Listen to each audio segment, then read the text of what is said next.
father Georgy Apollonovich Gapon was a Russian Orthodox priest and a popular working-class leader before the Russian Revolution of 1905. Gapon was murdered by members of Socialist Revolutionary Party. Early life. Georgy Apollonovich Gapon was born the 17th of February 1870 in the village of Beliki, Poltava Oblast, Ukraine, then part of the Russian Empire. He was the oldest son of a Cossack father and mother who hailed from the local peasantry. Gapon's father, Apollon Fedorovich Gapon, had some formal education and served as an elected village elder and clerk in Beliki. His mother was illiterate but religiously devout and actively raised her son in the norms and traditions of the Russian Orthodox Church. Georgy was an excellent primary school student and was offered a place at the lower ecclesiastical school in Poltava, a seminary that offered Gapon the best prospect for advancing his formal education. It was in his final year at this school that Gapon was first exposed to the radical philosophical teachings of Lev Tolstoy through one of his instructors, who was a devoted follower of the famous Russian writer. Gapon was regarded by this instructor, I.M. Tregebov, as one of the top students at the school, serious and intelligent in demeanor and diligent and curious in his studies. Following his graduation from the lower ecclesiastical school, Gapon was admitted to Poltava Seminary, where he continued to be guided in his study of Tolstoy's ideas by other local followers. Gapon was influenced by the Tolstoyan emphasis on working with the poor and with its philosophical criticism with the formalistic and hierarchical practices of the official church. This brought him into conflict with certain seminary officials who threatened to rescind his educational stipend. Gapon met this threat by himself rejecting further aid and seeking to pay for his own education through work as a private tutor. Gapon fell ill from typhus, which incapacitated him for a time, making it impossible to earn a living as a tutor and continue his studies effectively. He decided to abandon plans for career as a priest, seeking instead to attend Tomsk University to become a physician, so as to be of greater service to the ailing poor. His plans were short-circuited, however, when the seminary issued him a less than perfect grade for behavior, thereby effectively barring his path to further university education. At the age of 23, Gapon took a job in Poltava as his Mstavo statistician, supplementing his income with money earned working as a private tutor. It was in this capacity that he met the daughter of a local merchant in a house in which he was giving private lessons.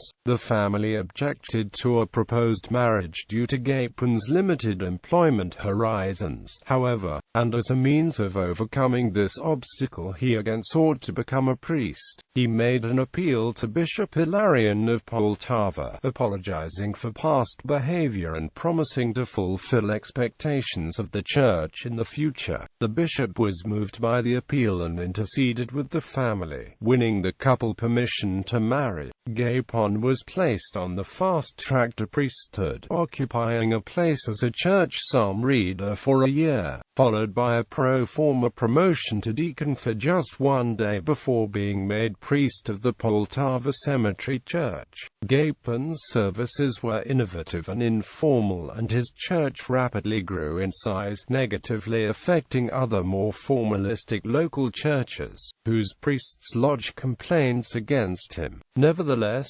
Gapon continued to enjoy the support of the bishop in his position and was largely satisfied with his station in life.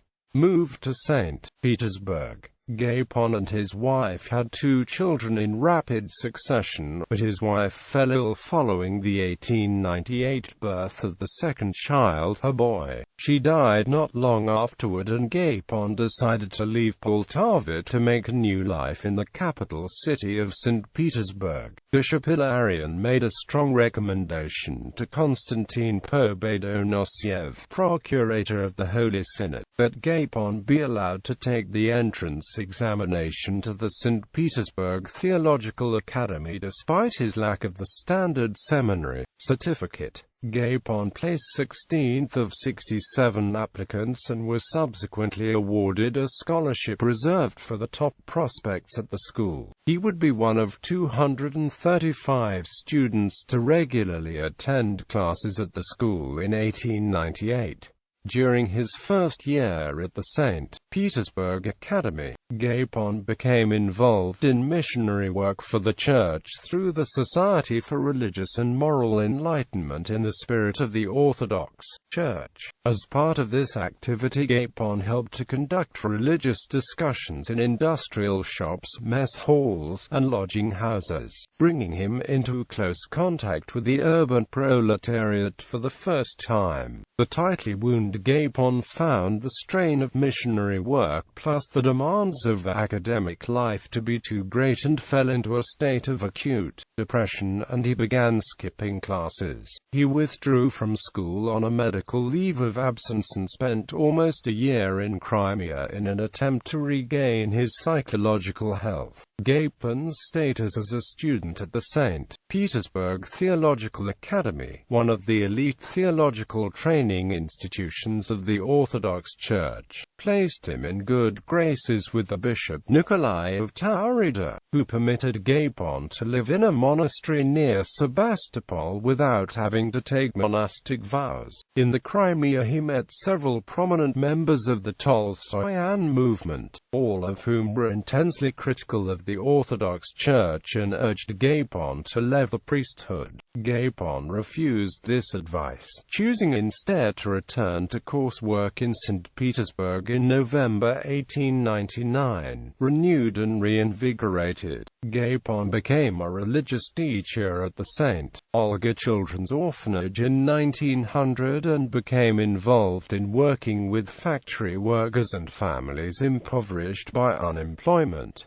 Bloody Sunday. Father Gapon, under the financial support of Colonel Motojiro Akashi of the Imperial Japanese Army, organized the Assembly of Russian Factory and Mill Workers of St. Petersburg, which was also patronized by the Department of the Police and the St. Petersburg Okhrana. The Assembly's objectives were to defend workers' rights and to elevate the moral and religious status. He was the person to lead the industrial workers to the city of Russia during the year 1905 before Bloody Sunday with courage. Only persons of Russian Orthodox denomination were eligible to join its ranks. Soon the organization had 12 branches and 8,000 members, and Gapon tried to expand activities to Kiev and Moscow. Gapon was not simply an obedient instrument of the police, cooperating with them. He tried to realize his plan for a positive change of the working class in Russia. From the end of 1904, Gapon started to cooperate with radicals who championed the abolition of the Tsar's autocracy. On the 22nd of January 1905, the day after a general strike burst out in St. Petersburg, Gapon organized a workers' procession to present an emotionally charged written petition to the Tsar, which ended tragically. Gapon's life was saved by Pinchas Rutenberg, who took him away from the gunfire and changed his priestly garments to a common man's. He then became the guest of Maxim Gorky. Following Bloody Sunday, Gapon anathematized the Tsar and called upon the workers to take action against the regime, but soon after escaped abroad, where he had close ties with the Socialist Revolutionary Party. Gapon and Rutenberg were welcomed in Europe by both prominent Russian emigrants Georgy Plekhanov, Vladimir Lenin, Peter Kropotkin, and French socialist leaders Jean Jaurès and Georges Clemenceau. He found sanctuary in Geneva and in London at 33 Dunstan House, Stepney, with anarchists Peter Kropotkin and Rudolf Rocker. After the October Manifesto, before the end of 1905, Gapon returned to Russia and resumed contact with the Okhrana. There, Gapon soon revealed to Rutenberg his contacts with the police and tried to recruit him, too. reasoning that double loyalty is helpful to the workers' cause. However, Rothenberg reported this provocation to his party leaders, Yevno Azov and Boris Savinko. On the 26th of March 1906,